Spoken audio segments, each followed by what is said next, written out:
Some questions should never be asked. Some doors should never be opened. And some objects should never be touched. Tonight, I'm going to tell you about Sarah. About an inheritance that came with a price. About the difference between memory and malice. Because what you're about to hear will make you look differently at every antique, every heirloom, every secondhand treasure sitting in your home right now. This is the story of how Sarah learned that some things are better left buried.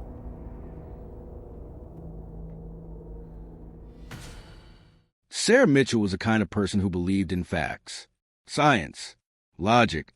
At 32, she'd built her life on certainty, a steady job as a research librarian, a methodical approach to everything, a skepticism that served her well.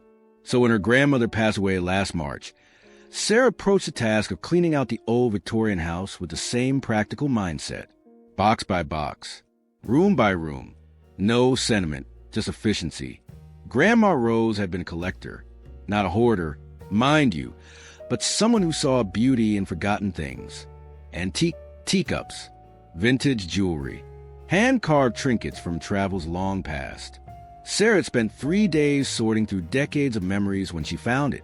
Hidden in the back of Rose's bedroom closet, wrapped in yellow cloth, was something she'd never seen before. A wooden idol, no bigger than her palm. Hand-carved, worn smooth by age and countless fingers. Its features were crude but somehow expressive. Hollow eyes that seemed to follow you, a mouth that appeared to shift between sorrow and rage depending on the light. At first glance, it looked like dozens of other folk art pieces her grandmother had collected. Eastern European, maybe a protection charm or cultural artifact. But this one felt different. Weird. Don't remember Grandma owning this. The words hung in the dusty air as Sarah turned the idol over in her hands. The wood was warm, warmer than room temperature, as if it had been sitting in sunlight. But the closet was dark, cold. She almost threw it in the donation pile. Almost. Instead, she wrapped it back in its cloth and took it home. Sarah's apartment was everything her grandmother's house wasn't. Modern, minimalist, clean lines and neutral colors. The idol looked foreign on her mantelpiece, like a shadow in a room full of light. That first night, she barely noticed it. She was exhausted from packing, emotionally drained from saying goodbye to the last piece of her childhood. She fell asleep watching Netflix, empty takeout containers on the coffee table. She woke at 3:17 a.m. to the sound of humming, a lullaby, the same one Grandma Rose used to sing when Sarah was little. The melody drifted through her apartment like smoke, coming from everywhere and nowhere. Sarah sat up, heart hammering. The sound stopped immediately. Silence pressed against her eardrums. She waited, barely breathing, but heard nothing except the hum of her refrigerator and distant traffic. Just a dream, she told herself. Grief playing tricks.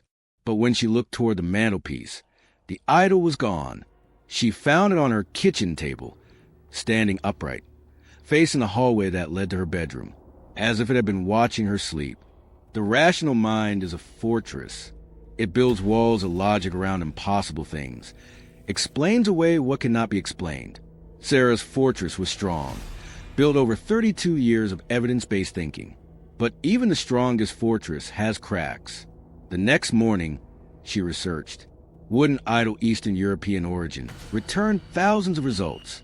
Fertility charms, protection totems, tourist trinkets mass-produced in China. But one forum post caught her attention. Objects can carry attachments, energy from past owners. Some protect, some destroy. The Carpathian villages knew the difference. They carved prisons, not idols. Prisons. The word stuck in Sarah's mind like a splinter. She bookmarked the page and went to work, tried to lose herself in research requests and database management. But concentration eluded her. The idol sat on her mantelpiece at home, waiting. She could feel it there, miles away, like a persistent itch she couldn't scratch. That evening, she called her neighbor David. He was a retired history professor, someone who might have answers without thinking she was losing her mind. Carpathian folk art, you said? Interesting. May I see it? David examined the idol with the careful attention of an academic, turning it over, running his fingers along the grain.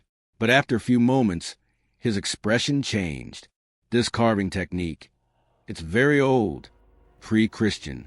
These symbols along the base, they're not decorative. They're binding marks. Binding what?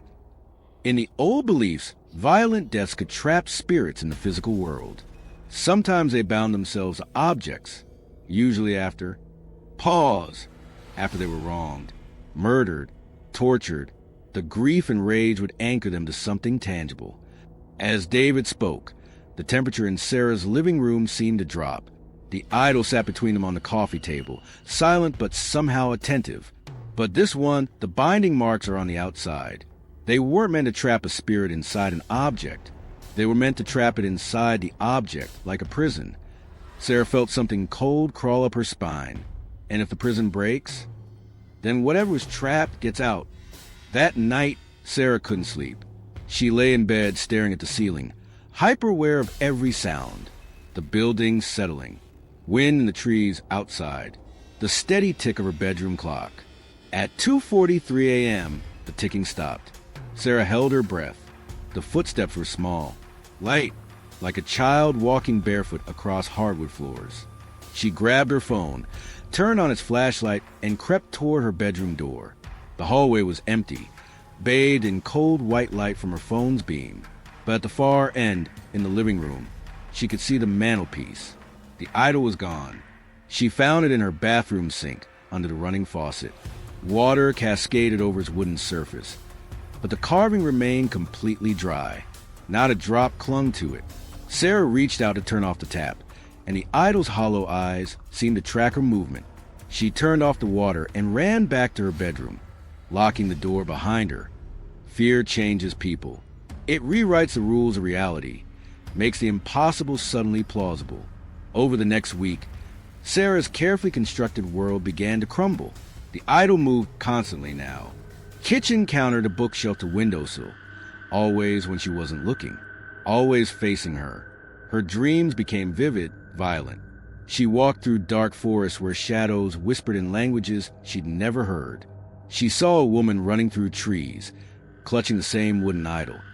Her face twisted with terror as men with torches pursued her. They burned my children. They burned my home. They will burn for what they've done. Sarah would wake gasping, soaked in sweat, to find the idol sitting on her nightstand. Closer each time, when her sister Karen called, Sarah tried to explain, tried to sound rational. "Sarah, you sound exhausted. Maybe you should see someone. Grief counseling, maybe? This thing with Grandma's death." "It's not grief, Karen. This thing, it's..." The static grew louder, drowning out Karen's voice. But beneath the electronic noise, Sarah heard something else. Whispers. Dozens of them. Speaking in unison. She let her die. She let her burn. Just like the others. The line went dead. Sarah stared at her phone, hand shaking. The idol sat on her coffee table, its crack slightly wider than before. And in that crack, something dark and wet glistened. Not sap, not with stain. Blood. Sarah grabbed a hammer from her tool drawer. If the idol was a prison, she would destroy the prison. She would end this. She brought the hammer down with all her strength. The wood split, but didn't break. Instead, the crack widened like a mouth opening. Blood seeped from the wound, thick, dark, smelling of earth and decay. And from somewhere deep inside her apartment, a child began to laugh. That's when Sarah understood. The idol wasn't just a prison. It was a doorway, and she had just opened it. The history revealed itself in fragments, in dreams that felt like memories, in whispers that spoke of injustice centuries old. Her name had been Marta, a healer in a small Carpathian village, a woman who helped birth babies, tended the sick, and yes, practiced the old ways when new religion failed. When plague came to the village in 1642, people died despite her herbs and prayers. Fear turned to suspicion, suspicion to blame. They came for her on a winter night, dragged her and her 3 young children from their cottage, called her a witch, a bringer of death. "Please, my children have done nothing. They're innocent." But fear doesn't listen to pleas. They burned the cottage with the children inside while forcing Marta to watch. Her screams shattered the winter air. Her grief carved itself into the very atoms of the world. When they finally threw her onto the pyre, her dying curse was specific, deliberate. Wood holds memory. Ash holds rage. I bind my vengeance to the very timber of this place. May it follow those who follow me, generation to generation, until justice is done. The villagers thought fire would end it. They carved an idol from the charred remains of her cottage, believing they could trap her spirit, contain her curse. They wrapped it in blessed cloth and buried it deep. But Marta's rage was patient. It waited, passed from hand to hand, house to house, family to family, sleeping until it found the right vessel, someone whose guilt matched her own. Sarah found the truth in her grandmother's hidden papers. A birth certificate dated 1642. A family tree that stretched back to a small Carpathian village. A line of inheritance that connected Rose Mitchell to a blacksmith named Henrik Kozlov. The same Henrik who had forged the chains that bound Marta and her children. The sins of the fathers visited upon the children. Sarah's grandmother had known, had tried to contain what couldn't be contained, hide what couldn't be hidden. But guilt has its own gravity. It draws the past into the present, demanding payment for debts long overdue. In the end, there was no ritual, no dramatic exorcism or cleansing ceremony. Sarah simply sat across from the idol in her living room and spoke the words that had been waiting in her family's blood for nearly 400 years. I'm sorry for what they did to you, for what they took, for the children who died because my ancestor was afraid. I can't bring them back. I can't change what happened, but I acknowledge the wrong.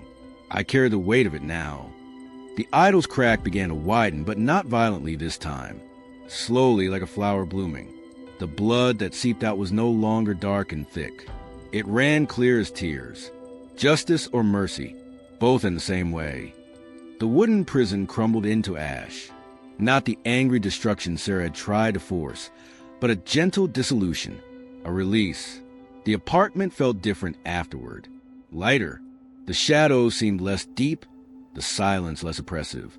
Sarah kept the ash in a small wooden box. She planted it beneath a young oak tree in the memorial garden behind her grandmother's house, now sold to new owners who would never know what had once stood on that mantelpiece. But sometimes, on quiet evenings when the light falls just right through her windows, Sarah swears she can hear children laughing. Not the cruel laughter that terrible night, but the sound of young voices at play. Free. Finally free. So, can objects really carry evil spirits? I suppose a better question is, can objects carry pain so deep it transcends death itself? Can wood and stone and metal hold memories that refuse to fade? Sarah would tell you yes. She would tell you that every object carries the imprint of every hand that touched it, every emotion that shaped it, every moment that defined it. But she would also tell you that evil is just pain that never learned how to heal.